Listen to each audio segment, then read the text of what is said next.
Well, good morning, everyone. Thank you for being here. From the moment I was sworn into office, I promised to take on the biggest challenges facing families and communities across our state and to deliver results. Oregonians are looking for action, real action that makes a difference in their everyday lives. That is why on my first full day in office, I declared a homelessness state of emergency and signed an executive order to increase housing supply by 80%. In that same vein, today, I present my first recommended budget, this budget for the 2023-25 biennium. You can see that the title is mission focused, and that's because my budget outlines a path to make significant progress on the three top issues of shared statewide concern: housing and homelessness, mental health and addiction services, and education. We must acknowledge that while Oregonians are demanding action on these priorities, our state is also entering into a very challenging and complex budget environment. About $3.5 billion of one-time funding, spurred by resources from the federal government, is about to expire. I believe, however, that we still have a path to make targeted investments thanks to years of prudent budget management to build historic reserves. My recommendation in my budget is to keep the existing $2 billion of reserves in place. Those are important savings accounts for future crises.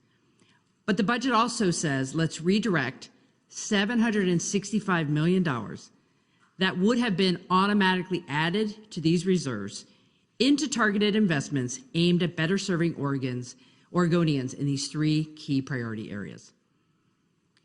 While my top priorities will be the focus of today's conversation, I want to emphasize that this proposal represents a balanced budget that includes investments in every agency to tackle other pressing issues across the state, enhancing our historic investment in the state's water supply, fixing the public defense crisis, supporting Main Street revitalization across rural Oregon, implementing essential climate change policies, and making college more affordable.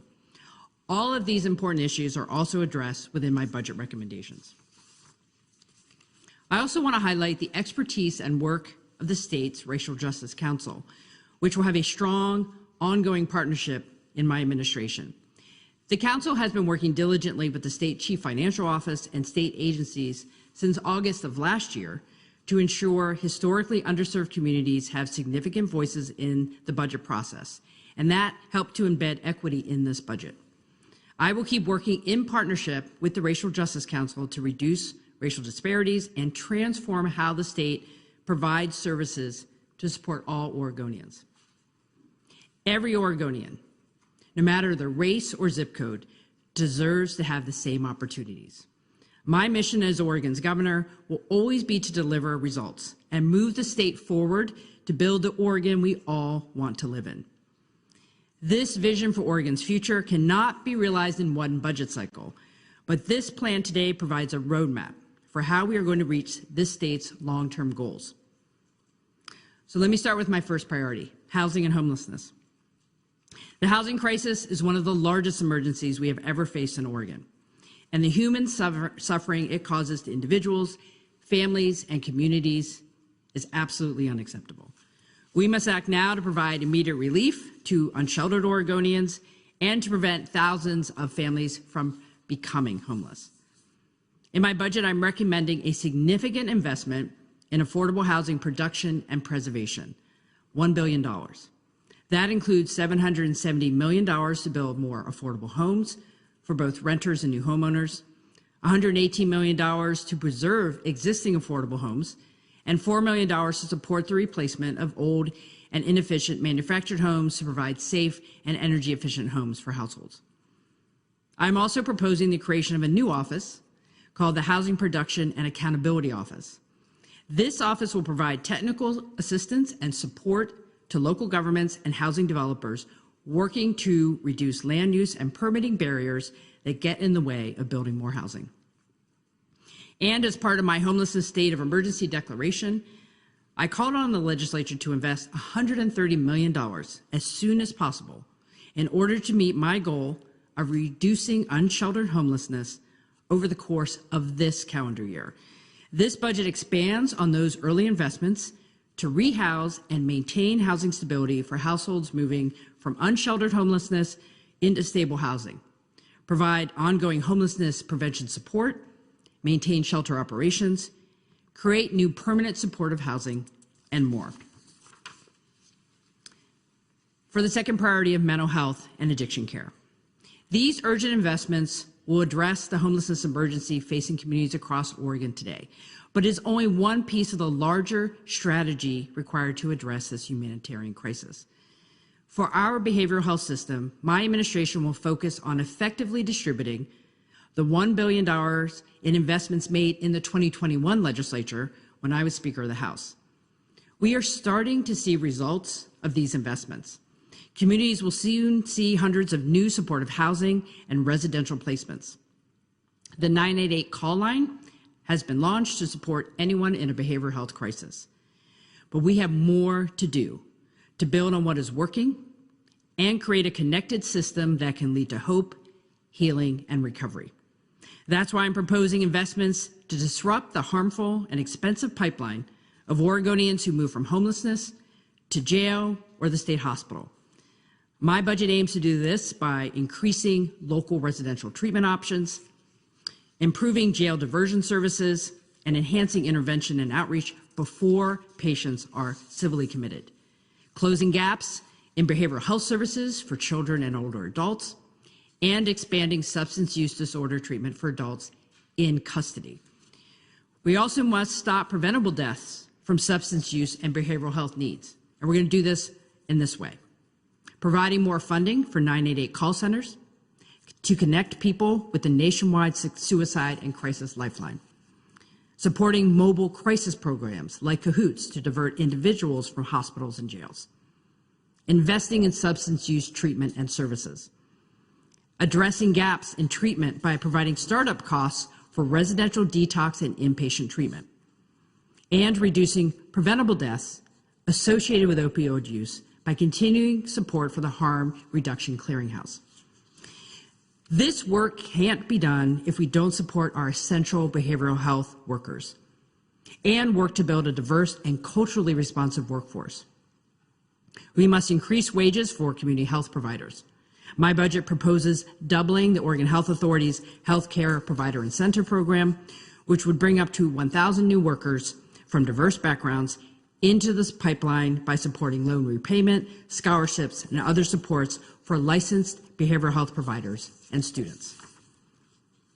And to address the staffing crisis at the Oregon State Hospital, my proposal includes support to fund a sustainable 24/7 staffing model, establish a health equity unit to address staff needs, fund the complex case management unit so the most acute patients at the hospital can get the specialized care they need in safe and appropriate settings, and upgrade the facility to improve safety for both patients and staff. With these investments, help will be there when you or your loved ones need care. And the third priority, education, early learning, childcare, and accountability of our education dollars.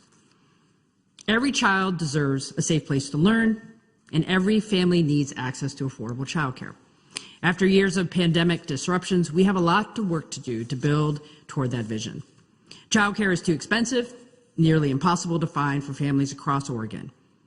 And it's absolutely unacceptable that less than half of Oregon's third graders have demonstrated grade level mastery in reading during the last school year.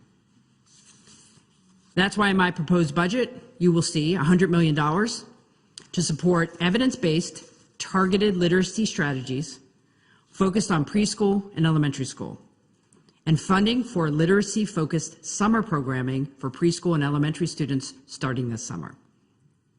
You'll also see an effort to improve access to childcare with a $100 million fund to build and upgrade early learning facilities. And I'm also proposing an additional investment of over $100 million to increase wages for early learning professionals, expand access to the employment-related daycare program, and better serve more families with young children. These investments can only make the desired impact for our children and students with focused leadership and increased accountability. All of our education investments must be put together with specific, proven strategies to ensure we know that how the dollars are being spent are connected to the education priorities that Oregonians care about, and that outcomes are achieved for every child who deserves them. To do this, there must be increased oversight to make sure local schools are staying on track. Financial reporting should reflect what is happening on the ground in schools each day and be presented in ways that are easy to understand for policymakers, parents, and the public at large. So we have a lot to do. We must be bold, focused, and mission-driven to ensure we are getting the results Oregonians need. Every Oregonian must have a roof over their head. That means building more housing, rehousing our homeless neighbors, preventing homelessness before it happens, and expanding access to home ownership. Every Oregonian who is ready to seek help for mental health and addiction challenges must have access to treatment, no matter where they live or what they can afford. And every Oregon child must have a safe place to receive a high-quality public education, and every family has access to affordable childcare options. This is the Oregon that I know is possible. And my budget was built to make progress on each of these critical issues. I look forward to working with the legislature this session to meet the needs of communities across our state. And with that, I'm happy to take questions. And if you could, we're going to make sure there's a mic that comes to you, so since we're live streaming, people can hear your questions. So if you would just grab the mic, there you go.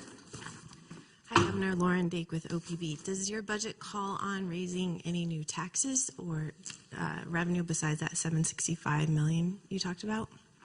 There are no new taxes in my budget. The way we are able to balance the budget does rely on the tapping of dollars that would go into the reserves. That is the primary way we are balancing the budget. Peter. Hi, Peter Wong, Pamplin Media Group, Portland Tribune. Could you take a couple minutes to highlight some of the other things that are outside your three top priorities? For example, you mentioned public defender funding, for example. Yes. I think I'll highlight two things. On public defense, we have $40 million in the budget to partner with the legislature. There's a tri-branch work group thinking about how we solve the short-term needs in public defense as well as build for system changes. That $40 million is a starting point in my budget. There's also a $200 million innovation fund, opportunity fund, to capitalize on opportunities around advanced manufacturing and the semiconductor industry that we hope will be catalytic funds to help encourage applications for the CHIPS and Inflation Reduction Act funding that's happening at the federal level. Hillary Boyd from the Oregonian. I have two questions. First, what salary pot are you including in your budget? I think that the state budget analysts were looking at about $300 million. And then from what I've seen, the prediction was that economists and budget analysts were expecting about $30 billion in resources to be available in the general fund lottery fund budget. And you're talking about $32 billion. So I get that there's a $765 that you would get from diverting money from the rainy day funds. Where would the remainder come from? On the second question, Hillary, let's follow up when we move to the roundtable, because let me check on that. We are utilizing on the resource side the dollars that would be going into the savings because we have urgent issues. So I'm not quite sure your question there, but let's make sure we get that answered for you. On the supporting our state workers, one of the things that we have, one of the things that I've really been hearing a lot from, state agencies are very strained right now. It's not like it's like any other workforce out there. We have folks, we're trying to make Oregon state government a workplace of choice. We want to make sure we can retain the folks we have. So we are focused on making sure we can have a good conversation with our state employees about how to move forward in their next contract negotiations. What you'll see in the budget is a traditional salary pot. For those of you watching, that's the dollars we set aside for the contract negotiations. It's, I will get you that number. I think it's $320 million. There's also some additional dollars set aside for doing what is important for recruitment and retention in our 24/7 facilities, lifting up our lowest wage workers, and also making sure that we are moving our home care workers and personal support workers to better wages over the next 2 bienniums. So that is all included in some additional investments. Hi there, Connor with Fox 12. I had a question about Measure 114. I know law enforcement has talked about the need for more funding to implement Measure 114. I know it's still tied up in the courts right now, but does your budget include any of those requests from the sheriff's offices across the state? The budget makes sure that the agencies who are doing some of the work now, for example, at Oregon State Police, have the resources they need, but it does not specifically talk about the changes with 114. I'm waiting to see what the legislature will propose and any changes, and of course, as you've mentioned, it is in the court. And again, this is a starting point. We have 6 months of a legislative process to, play with this budget, so I would anticipate we'll be seeing some requests for the implementation as we go through the session. Hey, Governor. Dirk Vanderhart, OPB. Excuse me. Your state school fund is $9.9 billion. I think the OSBA is saying anything under $10.3 billion is going to mean cuts. I think the quality education model is about $11.9 billion. Is this going to result in cuts to schools? How confident are you that this is going to be adequate? I think the $9.9 billion in the state school fund is a very strong base budget for our schools. And I also know there are challenges. It is definitely a starting point for the session.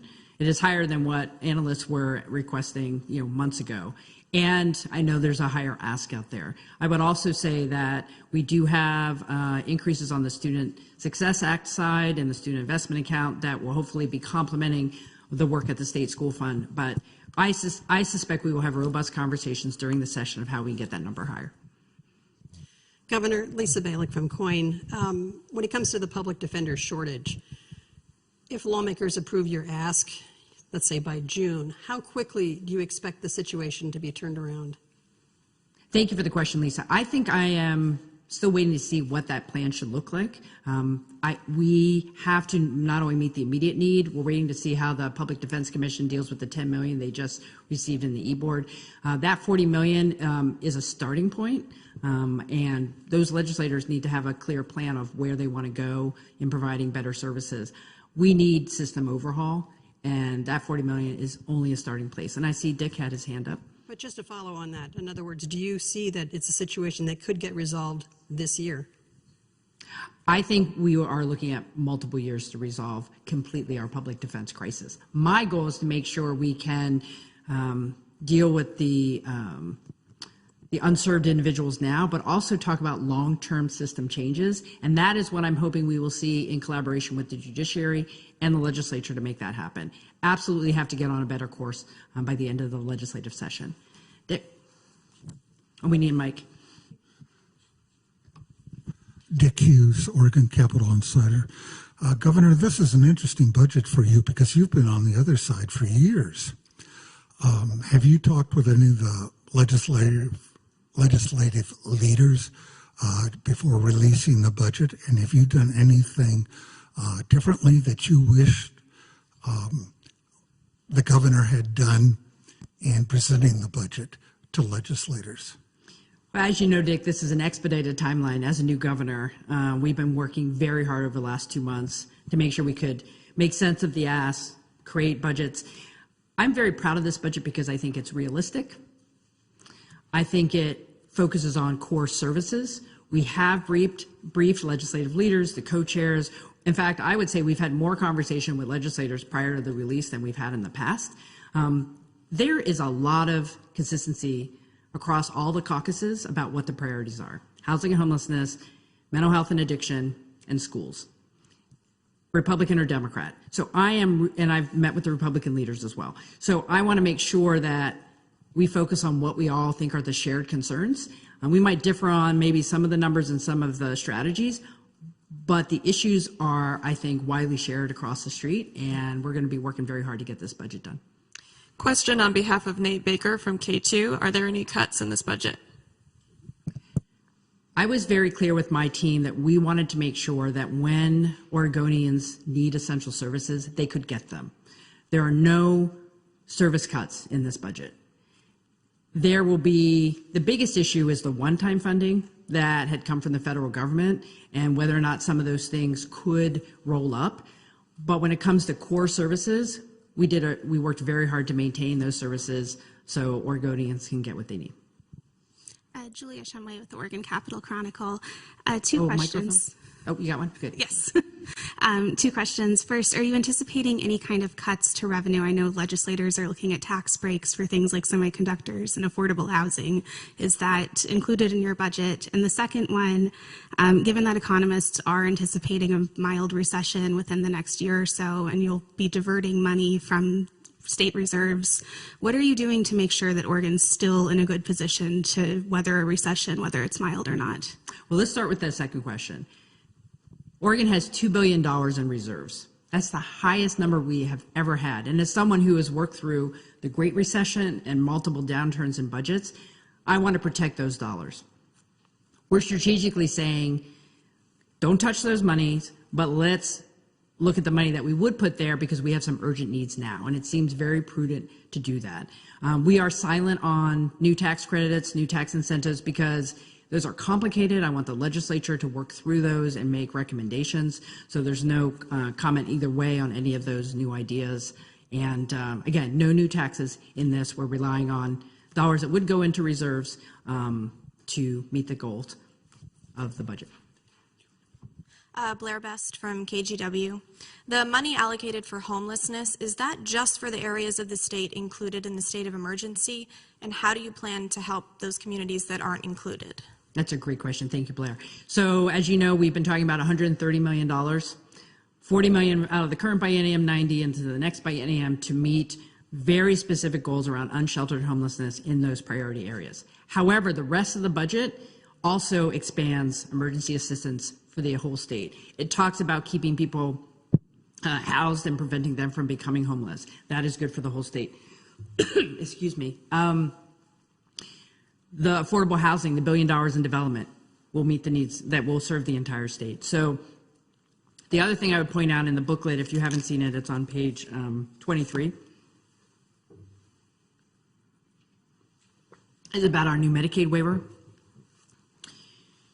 On January 1 of next year, we will have access to additional dollars of 6 months, of up to 6 months of rent assistance as bridge support for Oregonians on the Oregon Health Plan. So that is part of this as well. That is a statewide benefit that will reach all Oregonians. So what I would say is we have some immediate short-term needs through the emergency order, but over the course of the next biennium, all parts of the state, and every part of the state has a homelessness crisis, is going to be getting help. Hey, Governor, I'm just trying to think through some other potential big ticket items that aren't one of these three. Public safety was a big focus in the campaign, I think among all the candidates. You know, you're talking about mental health and behavioral health, but any big public safety investments that you're making to sort of help what us and a lot of states are seeing as a crime wave, and any money contemplated for the I-5 interstate bridge? Are you thinking ahead for money that could go toward that? Yeah, so on public safety, I definitely am one of those folks that takes a larger view that our communities are safer when people are housed and have the health care they need and services. So that is clearly a big focus of this budget. As it relates to specific public safety investments, you'll see the mobile crisis units we're continuing to support. We are making sure that the agency that provides training for new law enforcement officers can operate at the maximum number of classes they can have at 20 classes over the course of the biennium. We also want to make sure that we have a little bit of money in there to help officers figure out how to utilize what's in Measure 110. What we are hearing from first responders is no one's actually had a conversation with them directly and comprehensively about what 110 means to them in their day-to-day work. We're going to be doing that. Making sure that, again, core services are maintained. I want to go back to supporting our 24/7 workforce, not only in the state hospital, but in the prison system. And you will see that in our behavioral health package, it's money for folks who are in prison now getting, I don't know how many people realize how little addiction treatment is available in our prisons. And this will start doing more there. So when people do come out, they're in a much better shape, right? So it's comprehensive, and we can get you more details, but those are some of the highlights. And then on the I-5 bridge, as you all know, I have been a strong supporter of replacing that bridge. I live right next to it for many, many years.